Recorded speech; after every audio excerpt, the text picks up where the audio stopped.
Welcome back, guys. Or if you're new to my channel, this is Automotive Anonymous, and that's the 2025 Mazda CX-50. But more specifically, this example is the Premium Plus, which, as the trim level would suggest, it is chock full of premium and upscale features, which you're going to see throughout this video. And more specifically, this is Mazda's most infamous color, and probably just about my favorite.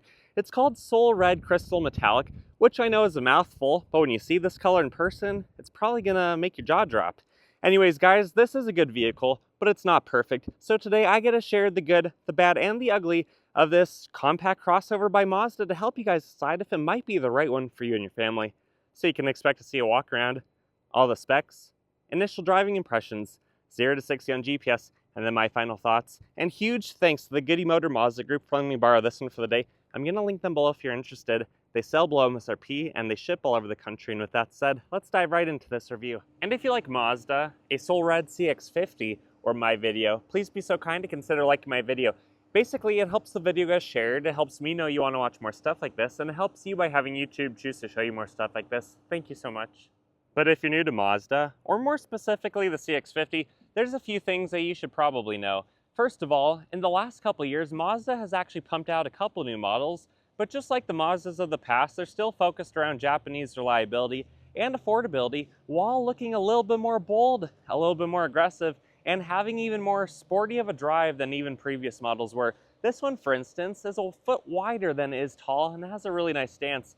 It is still a compact crossover, yet a lot would argue that it might be the best looking compact crossover, and with that there are some sacrifices elsewhere that we'll get into.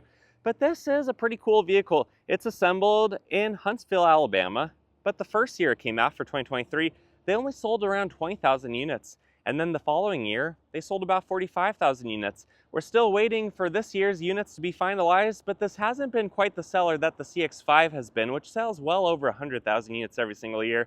It does compete against a lot of other popular vehicles though, like the Toyota Rav4, the CR-V, the Subaru Forester, the Hyundai Tucson, and the Ford Escape, just to name a few. But there's basically one for every budget, there's basically one for every need. There are actually 7 trim levels of the CX-50, with the base one, the S-Select, starting at about $30,000. And then if you want the most loaded out turbo trim level, you're going to be spending around $45,000. But thankfully, Mazda, just like a lot of those other Japanese companies, one thing they do well is safety. You don't really have to pay a big price premium for safety. Sure, the higher trim levels will come with more extra features, but the base model like this, or I mean the base models like the S-Select, those actually are still a top safety pick. Plus, you still have really bright LED headlights, you still have all the same crumple zones and protection for the passengers inside, but if you do want to opt for a higher trim level, sure, you're going to get more luxurious features like this has the panoramic sunroof, the leather seats, you can even get the bigger turbo engine, and a few other things like that with blind spot monitoring and more adaptive features. But even the lower trim levels come with quite a lot, and for $30,000, they're pretty competitive with the class of vehicle that this fights against. And just like many of the other compact crossovers, this one too fits really nicely in an average size parking space because it's about 15.4 feet long. The wheelbase is about 9 feet, so it is planted and stable on the road. And like I mentioned, it's a foot wider than it is tall, so it's 6¼ feet wide, but only 5¼ feet tall. And then it has about a 3,900 pound curb weight, the way this one is spec'd, maybe a little bit less if it's non-turboed, or a little bit more if it is turboed. This one though only has a payload capacity of 850 pounds, which is not class leading and is about as low as any of the other crossovers, whereas the highest ones might have over 1,100 pounds of payload capacity. So keep in mind, between your passengers, your roof rails, and your cargo area back there, the 31 cubic feet, you can only hold 850 pounds. But anyways, it has 8.6 inches of ground clearance, a pretty aggressive final drive ratio to put the power down, and it can do a full circle in about 36 feet. The last few things to mention here is when you lock the vehicle, all the doors lock, and the gas door eventually locks too, so the bums can't attempt to siphon any of your 87 octane fuel.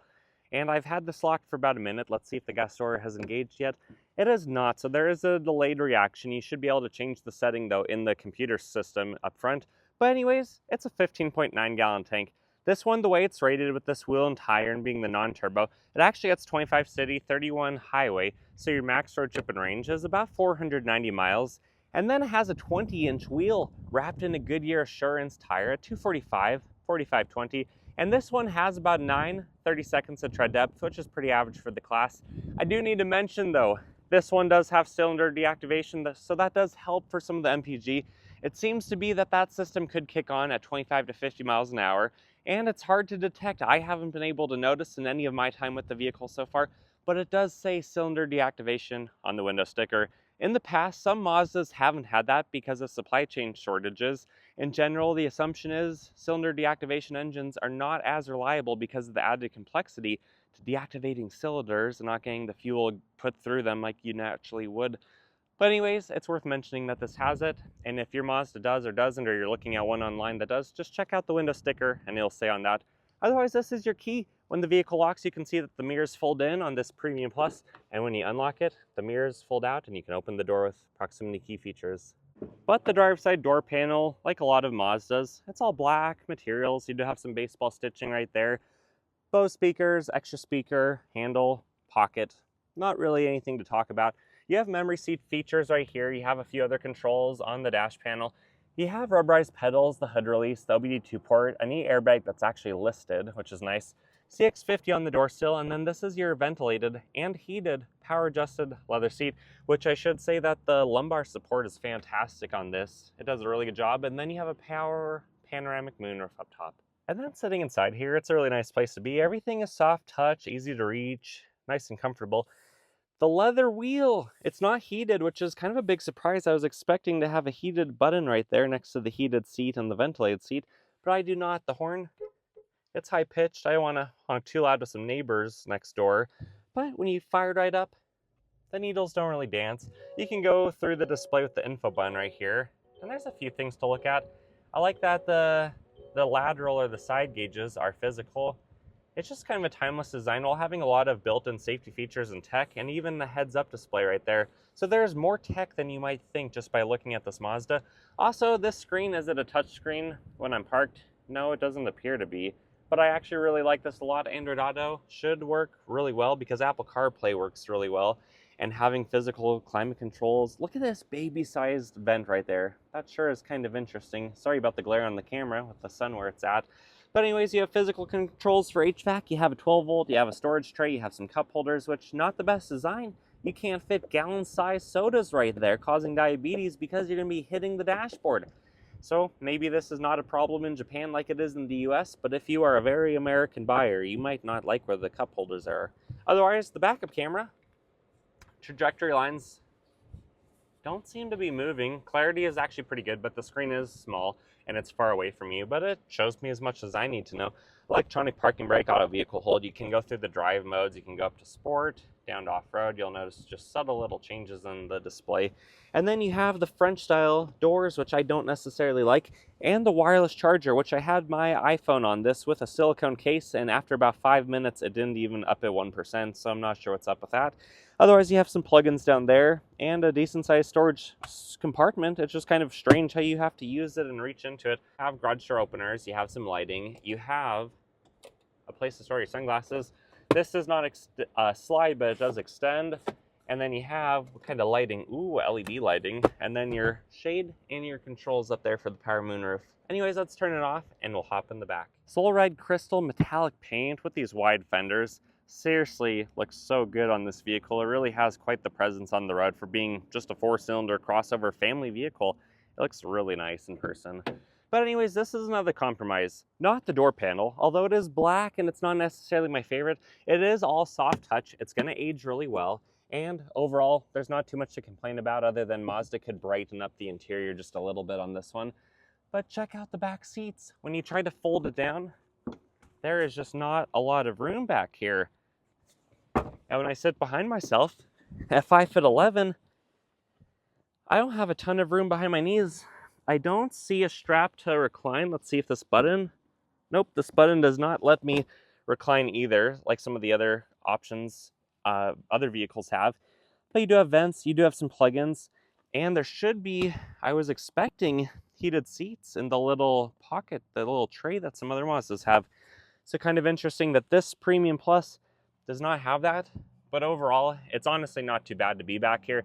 It's just a little bit more snug than a lot of the competitors in this class. And with that said, let's hop out and I'll show you the hatch. I've said it before and I'll say it again. The rear of the CX-50, it does look pretty good, but it does look like a bold, aggressive, you know, kind of stern father figure that has some sideburns, a frowny face, a nose, and some angry eyes. Pretty interesting, but it does look bold and nothing looks quite like it. But there's a few different ways to get into your cargo capacity area. You can either push the button that is on the dashboard, you can climb through the back seats, use the button underneath the Mazda emblem right there in the frowny face, or just use the remote and the power liftgate does its thing.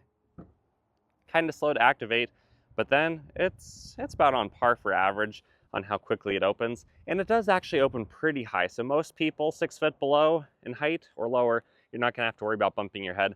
But back here you actually have 31 cubic feet of room, which is not class leading, but it is on the upper end of that, which I really appreciate. But when you fold down the seats, you only have 56 cubic feet, whereas some of the competitors have like 74. So there is, again, compromise mostly in the back seat, but not the front half of the vehicle or the driver, the person who purchased the vehicle stays, or the cargo for that person. It's just the second row that is compromised. Otherwise, you have these nice handles to drop the seats, which work pretty well. You have lighting, you have some tie-down spots for bags, you have a sunshade privacy pocket, you have some storage behind the wheel wells, and then down here you have a temporary spare tire with a Bose speaker, and it actually is integrated really well. I like the sound system on this car. Otherwise, you can lower it, or you can lower it and lock it, but we're just gonna lower it. And if you get a ride shotgun, you'll notice you also have the proximity key features to open the vehicle. The door panel, we've talked enough about those. It looks the same, there's just a few controls missing. You still have this really nice metallic aluminum, which it's actually just a piece of plastic, but CX-50 on the door still, and it looks fantastic. You have some controls, but you don't have the lumbar support and the extra little option that the driver has. My backpack's having a good time. Remember, this is still a ventilated seat. Your controls are right there. There's no storage on the transmission tunnel or above the glove box, but is the actual glove box pretty big? It's kind of the typical Mazda 2-shelf design. No plugins, and it's adequately sized. But anyways, guys, let's come around to the front. I'm gonna pop the hood, and I'll show you what this 2.5-liter cylinder deactivation, the little 4-cylinder with the 6-speed transmission actually looks like. Under the hood is another thing that Mazda does quite well. They build reliable power plants. So this is a 2.5-liter Skyactiv engine. It makes about 187 horsepower at 6,000 RPM, which means you have to rev it out quite a lot, and about 186 pound-feet of torque at about 4,000 RPM. So again, pretty high numbers in the RPM band. So you do have to rev it out to feel it, but it sounds good. It feels really sturdy and reliable, especially with the 6-speed automatic transmission. This one does not seem to have auto start stop. I haven't detected that or seen any buttons to turn it off, but it does have cylinder deactivation. So if you ever have to work on this engine, is there the room to work on it? Well, it's transversely mounted. It's kind of a front-wheel drive setup, although Mazdas do have really good all-wheel drive systems, and I've driven some Mazdas in the winter if you want to find those videos on my channel. But otherwise, you have your alternator, you have your serpentine belt, you have your engine mount and the dampening right there to hold it to the body of the vehicle. You have induction, you have your filter in the box, throttle body, your intake side is right there, your exhaust manifold is right there, and on the turbo engines, that's right where the turbo sits in the exhaust bank, so it'd be pretty easy to look at, pretty easy to work on.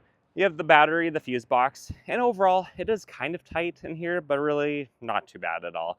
Plus, you're probably not gonna have to work on this very often. So anyways, guys, let's drop the hood, take it for a drive. Initial driving impressions of the 2025 Mazda CX-50. First of all, let's get on the gas.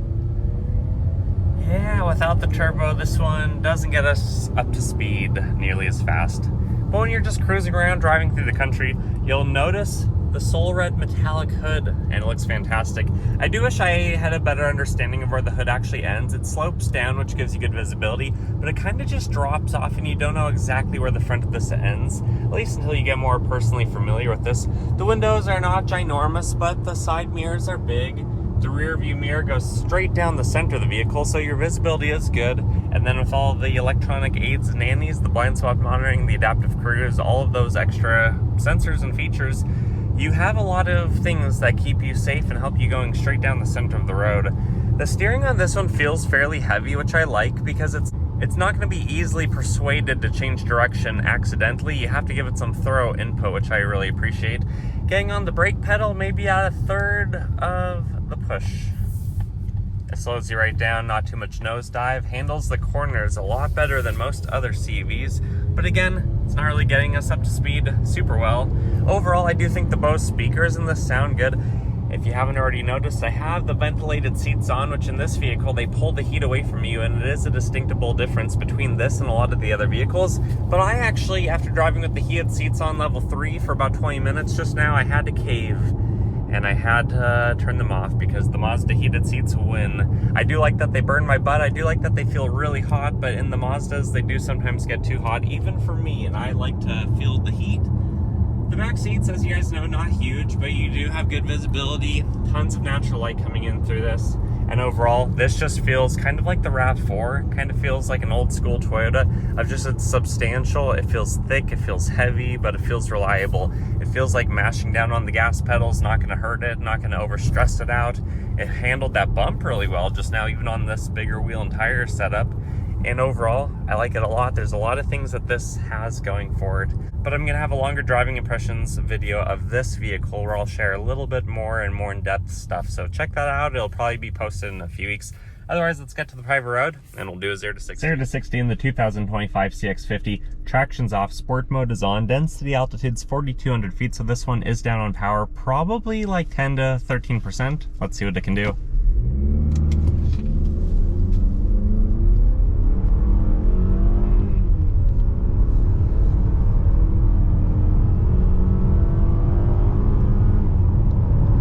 True 0 to 60 came in at 10.64 seconds. My final thoughts of the 2025 Mazda CX-50 is, well, I've driven quite a few of these, and I like them a lot. I do think they are a very good-looking vehicle. The wideness of them, the bright LEDs, the sternness in its front fascia, and the back. It just looks like a really handsome car, and in soul red metallic paint, whether it's in bright sunlight or in the shade, this seriously pops so much more in person than it does on camera, and I like that a lot about it.